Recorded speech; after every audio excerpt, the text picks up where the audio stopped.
राज्य उत्पन्न शुल्क विभागाचे अधीक्षक चरणसिंह राजपूत आता आपल्या सोबत आहेत। सर, ज्या पद्धतीने काही वेळापूर्वीच या ठिकाणी सुषमा अंधारे, आमदार रवींद्र धंगेकर काही यादी घेऊन आपल्याकडे आले होते आणि या सगळ्या संदर्भात कारवाईची मागणी, एकूण 48 तासात या सगळ्यांवरती कारवाई करावी अशा पद्धतीची मागणी आणि एकूण अल्टिमेटम सुद्धा त्यांच्याकडून देण्यात आलेला आहे। काय नेमकी आपल्या विभागाकडून कारवाई करण्यात आलेली आहे? या पुढच्या काळात काय कारवाई होणार आहे का? राज्य उत्पादन शुल्क पुणे विभागाकडनं यापूर्वीच असा या जिल्ह्यातला, या शहरातला ऑलमोस्ट असा कुठलाही असा बार नाही आहे की जो पब वगैरे अशा पद्धतीने ज्यांच्या तक्रारी होतात त्यांच्यावरती कारवाई यापूर्वी झालेली नाही आहे। या घटनेच्या आधीसुद्धा कारवाई झालेली आहे, या घटनेच्या नंतरसुद्धा आमची पथकं तैनात करण्यात आलेले, त्यावरती कारवाई चालू आहे।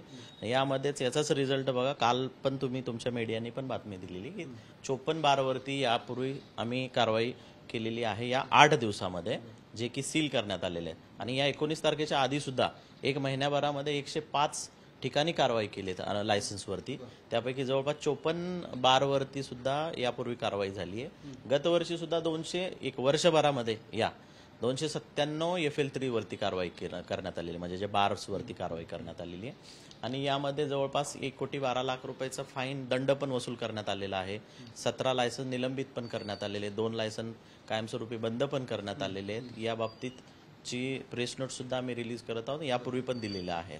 आणि या विभागाकडनं नेहमीच प्रोएक्टिव्हली कामगिरी केली जाते आणि पुढे पण यापुढे पण चालू राहणार आहे। पण सर, आता नेमकी काय अपडेट आहे? किती बारवरती आतापर्यंत आपण कारवाई केलेली आहे? नेमकी कारवाई ती कुठल्या स्वरूपाची आहे? यामध्ये एप्रिलपासून आजपर्यंत जवळ 100पेक्षा जास्त बारवरती कारवाई झालेली आहे। मागच्या 8-10 दिवसामध्ये 50पेक्षा जास्त बारवरती कारवाई झालेली आहे आणि 54 बार आम्ही सील पण केलेले आहेत। यापुढे पण ही मोहीम चालूच राहणार आहे। आमचा फोकस पूर्ण या FL3 रूपटॉप असतील किंवा पब म्हणणारे, ज्यांना पब म्हणतात त्या अनुषंगाने असतील, त्यांच्यावरती सुद्धा कारवाई चालूच राहणार आहे। सर, पण ज्या पद्धतीने या सगळ्या याच्यामध्ये या राजकीय नेत्यांनी जे काही आरोप लावलेले आहेत की काही लोकांकडून पैसे घेतले जात आहेत, काही हप्ते वसूल केले जात आहेत, या संदर्भात आपण काही चौकशी करणार आहात का किंवा काही कारवाई करणार आहात? पहिली गोष्ट तर ही सदरचे जे आरोप लावलेले आहेत, मी मागाशी पण सांगितलं आणि माननीय महोदयांना पण बोललो मी की सदरचे आरोप हे एकदम चुकीचे आहेत आणि अशा कुठल्याही पद्धतीचा असा प्रकार कोणी करत नाही। आणि एवढ्या ॲक्शन्स ज्या दिसतात तर या ॲक्शन्सचं ते रिझल्ट आहे की आम्ही एवढ्या सगळ्या कारवाया केलेल्या आहेत। गत वर्षामध्ये क्राईमसुद्धा, ढाबे असतील इलिगल किंवा इलिगल ठिकाणे असतील, 4000पेक्षा जास्त एका वर्षभरात कारवाया विभागाकडनं केलेल्या आहेत। याबाबत नेहमीच मीडियाने आमची चांगल्या पद्धतीने दखल पण घेतलेली आहे आणि असा कुठलाही प्रकार नाही आहे आणि असा कुठला प्रकार जर आढळून येत असेल तर त्यावरती सुद्धा कारवाई करण्यात येईल। धन्यवाद सर।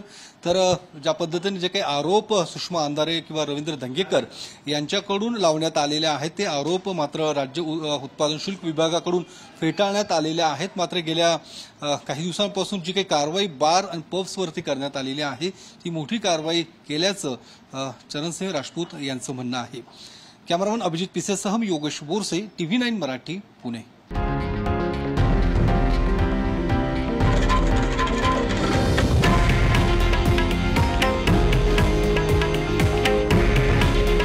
हे आहे देशातील नंबर 1 न्यूज नेटवर्क आणि आपण पाहत आहात TV9 मराठी।